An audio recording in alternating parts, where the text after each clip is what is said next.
प्रदेशातील तिरुपती बालाजी मंदिर हे देशातील सर्वात श्रीमंत मंदिर आहे।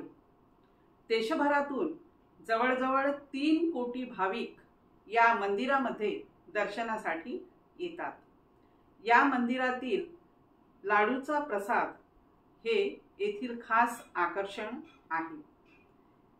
या लाडू बनवण्याकरता जे तूप वापरण्यात आलं त्यामध्ये भेसळ निघाल्यामुळे सध्या हा प्रसाद चर्चेत आलेला आहे।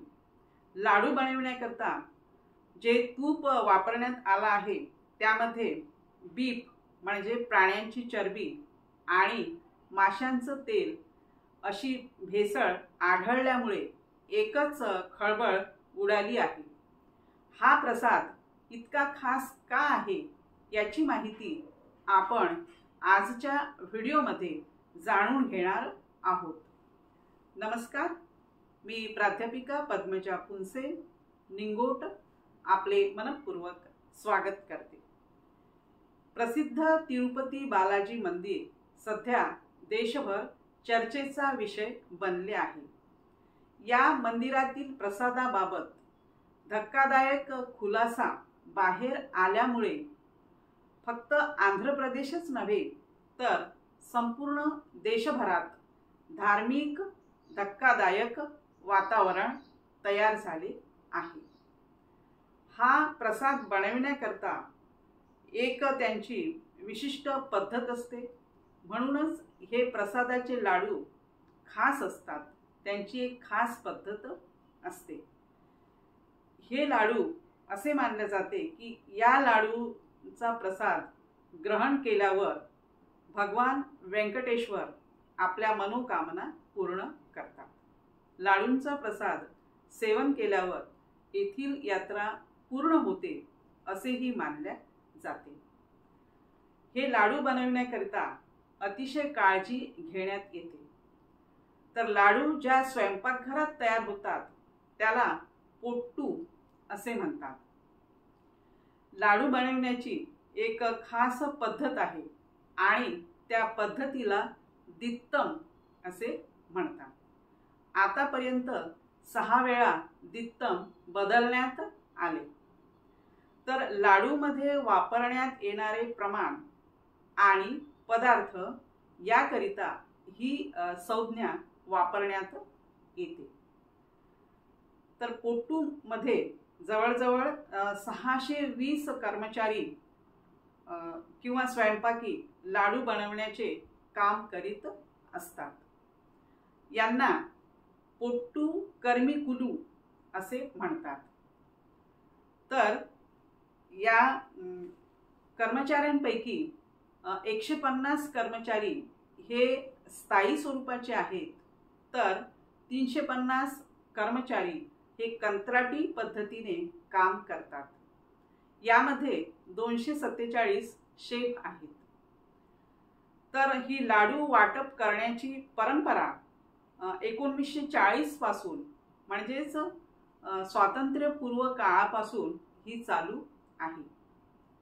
असे मानले जाते की हे प्रसादाचे लाडू म्हणजेच भगवान व्यंकटेश्वर यांनी दिलेला आशीर्वाद आहे। म्हणजे तिरुमाला तिरुपती लाडू हे भगवान व्यंकटेश्वराच्या आशीर्वादाचे प्रतीक आहे। तर हे लाडू बनवण्याकरिता वेगवेगळ्या राज्यातून म्हणजे साहित्य मागविण्यात येते। तर त्यामध्ये केरळमधून वेलची आणि सुकामेवा येतो, काश्मीरमधून केशर येते, राजस्थानमधून सुकामेवा येतो। तसेच हे लाडू तयार करण्याकरिता जे तूप वापरण्यात येते ते कर्नाटक सहकारी दूध महासंघ KMF यांचेकडून मंदिर समितीला सवलतीच्या दरात शुद्ध तूप उपलब्ध करून देण्यात येत होते। तसेच हे लाडू तयार करण्याकरिता बेसन, तूप, वेलची, काजू, साखर कँडी आणि बेदाणे वापरण्यात येतात। तर आता ह्या लाडूंमध्ये जी भेसळ आढळली आहे तर ती भेसळ आपल्याला म्हणजे प्राण्यांची चरबी म्हणजे बीफ ज्याला म्हटलेलं आहे किंवा गोमांस टॅलो असं म्हटलेलं आहे, त्यानंतर लॉड आणि फिश ऑइल म्हणजे विदेशी पद्धतीची चरबी यामध्ये उपलब्ध झाली आहे असे आढळून आले आहे। तर ही विदेशी पद्धतीची चरबी याची पुष्टी म्हणजे कोणी केली आहे तर Gujarat national board dairy development यांच्याकडून याची पुष्टी करण्यात आलेली आहे। विशेष म्हणजे 2009 मध्ये या प्रसादाच्या लाडूंना GI टॅग प्राप्त झाला आहे। GI टॅग म्हणजे जिओग्राफिकल इंडिकेशन टॅग, भौगोलिक संकेत टॅग असे त्याला म्हणतात। आणि हा टॅग कोणत्या उत्पादनाला प्राप्त होतो तर ज्या उत्पादनाची गुणवत्ता, प्रतिष्ठा आणि उत्पत्तीतील इतर वैशिष्ट्ये ही विशेष असतात अशाच उत्पादनाला हा जिओग्राफिकल आयडेंटिफिकेशन इंडिकेशन म्हणजे GI टॅग हा प्राप्त होतो।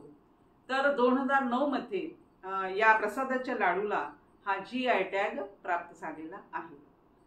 तर असे असल्यावर म्हणजे भक्तांच्या भावना दुखावणे हे कितपत योग्य आहे, कारण भक्त जे असतात त्यांचा देवावर विश्वास असतो, विश्वासाने सर्व भक्त हे प्रसाद ग्रहण करतात आणि अशा देवस्थानाला म्हणजे देवस्थानाच्या ठिकाणी जर असे पावित्र्याचे रक्षण नाही केले तर भक्तांच्या किती भावना दुखावल्या जातील।